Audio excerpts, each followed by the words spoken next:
კონკურს გამოფენაში, რომლის პირობითი სახელწოდება ზამთრის ვერნისაჟია, გურიიდან 145 მოსწავლემ 300-მდე ნამუშევრით მიიღო მონაწილეობა. ფერწერა, გრაფიკა, პლასტერინი, ხალხური რეწვა, კერამიკა. პატარები ნამუშევრების შექმნისას ჟანრობრივად შეზღუდულები არ ყოფილან. გუაშში და ფანქარში მქონდა შესრულებული ნამუშევრები. ცდილობდი რომ ამ ყველაფერში ძალიან ბოლომდე ჩართული ყოფილიყავი და მე მგონი გამოგვივიდა ყველა მოსწავლეს. ვინც აქ მიხვდით მონაწილეობას და ჩვენთვის დიდად მნიშვნელოვანი იყო ეს წარმატება.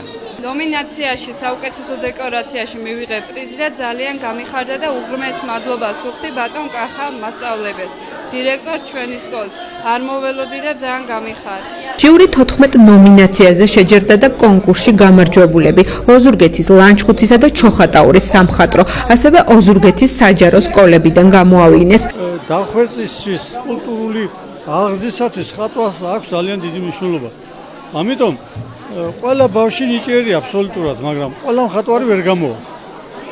ამიტომ ჩვენ ვცდილობთ გამოარჩიოთ იქიდან ისეთები, რომლებიც შემდეგ მომავალში გამოჩნდებიან და საქართველოს სახელს მოუტანენ. გამარჯვებულ მოსწავლეებს სიგელებთან ერთად ფასიანი საჩუქრები ერგოთ. ყველა მონაწილეს კი სიურპრიზად ტორტი, რომელიც იქვე გაიჭრა.